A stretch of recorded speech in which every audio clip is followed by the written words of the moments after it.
Bom, e hoje nós temos também a participação do Alexandre Gazola ao vivo, nosso doutor semente aqui com informações do nosso quadro Acompanhamento da Safra.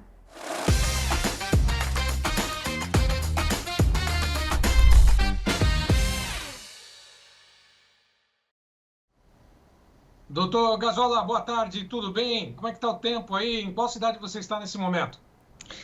Boa tarde, ouvintes. Estamos em São Luís Gonzaga, Rio Grande do Sul.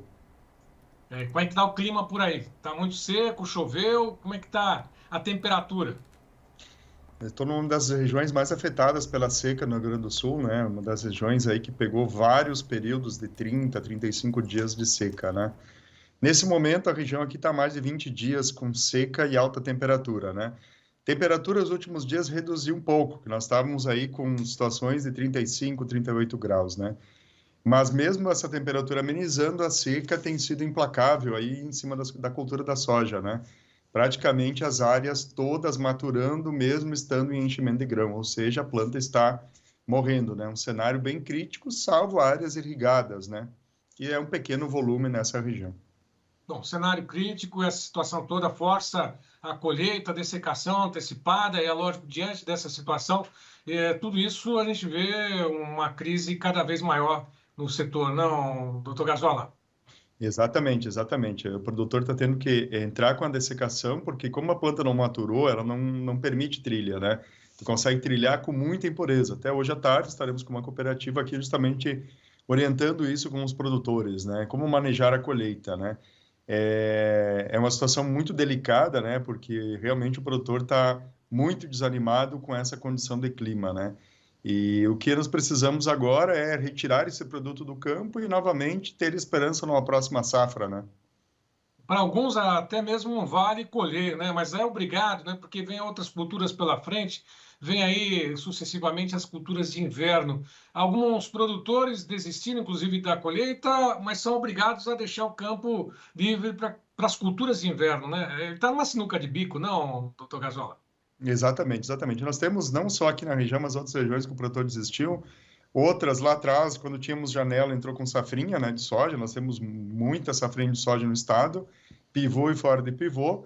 Uma tentativa desesperada, muitas vezes, do produtor, mesmo ali, quando a janela é arriscada, entrar com uma cultura para tentar bater um pouco o prejuízo, né? Só que a gente vê que quem está fora do pivô nessas áreas tem sofrido muito pelo calor, porque a planta está plena floração, muitas vezes abortando muita flor, né? Isso pensando em soja, né? Pensando em culturas de inverno, o que a gente precisa pensar sempre? Trabalhar o sistema de produção, ou seja, áreas, a gente vê nitidamente isso, áreas que trabalharam planta de cobertura, raiz, o melhor desenvolvimento de solo, consequentemente uma produtividade média. Mesmo em sequeiro, essas áreas estão respondendo melhor.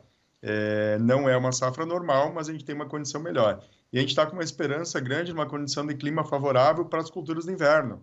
Canola, aveia branca e trigo e cevada, né? Que é predominante nessas regiões do estado do Rio Grande do Sul. Agora, o produtor, de alguma forma, ele tem que pensar nas culturas, né, de inverno, não só a questão do trigo, mas as forrageiras, né? Elas funcionam com uma cobertura, mesmo com esse clima seco, com as temperaturas mais baixas, elas desenvolvem normalmente também ou não, doutor Gazola? Sim, sim. O produto tem entrado muito com cobertura de solo agora para posteriormente implantar o trigo, né? Que o trigo não tem janela ainda aqui no estado, né? Aqui onde eu estou, é uma das primeiras regiões que implanta trigo, né? Mas ainda não tem janela. Então, o produtor opta por uma planta de cobertura, só que sem chuva ela não desenvolve, né? Ela germina, estabeleceu com a última umidadezinha, mas ela para ali, né? Então, precisa chuva também, cobertura de solo, né? O que o produtor está com muito medo é que quando essa chuva vem, ela vem torrencial. Já tivemos em algumas situações do estado aí, tivemos até um caso semana passada, de uma região até próximo a Erechim, que pós-colheita o produtor teve 230 milímetros, teve a primeira camada da lavoura levada embora, né? Porque o solo está muito seco, ele está adensado em função da falta de chuva, né? E aí vem uma chuva torrencial, acaba causando muito estrago na lavoura. Esse é o principal medo do produtor, por isso que a gente recomenda cobrir as áreas e ter uma atenção redobrada nisso, né? E temos uma esperança forte na cultura do inverno, né? Bom, o trigo vem por aí. Lógico que toda essa situação deixa o solo compactado, rachado, o produtor bem sabe disso. Tomara que não venha uma chuva torrencial, como o doutor Gazola está falando, exatamente para não lixiviar mais uma vez, arrastar todos os nutrientes, tudo aquilo que tem de trabalho do produtor, né? Mas pelo menos há uma expectativa com o trigo, né? O clima mais ameno ou as temperaturas mais baixas são ideais para a cultura de trigo. É isso, doutor? Isso mesmo, isso mesmo. Então a gente precisa que esse clima normalize, volte às chuvas, né? A temperatura já está reduzindo no Rio Grande do Sul. Isso tem facilitado aí a manutenção das plantas de soja, mesmo sem chuva. Se nós viéssemos com aquelas temperaturas acima de 35 graus, nós teríamos 100% das lavouras mortas, né? Então essa temperatura favoreceu aí a segurar um pouco a maturação das plantas. Não que resolveu, mas amenizou. Principalmente as áreas de sementes, né? O Rio Grande do Sul é um grande produtor de semente para os outros estados e nos preocupa muito essa condição de clima, né? Bom, essa situação específica do Rio Grande do Sul, infelizmente, mais uma safra que se vai, né? Mais uma incerteza do produtor, muitos estão deixando a atividade. Nessas visitas que o doutor tem feito nas propriedades aí do Rio Grande do Sul, há um desânimo, né? Mas esse desânimo, né, enfrenta aquela chamada resiliência do produtor. Mas mesmo com a resiliência, é uma batalha dura para o produtor do Rio Grande do Sul, para o produtor gaúcho que tem enfrentado essa situação, não, doutor Gazola?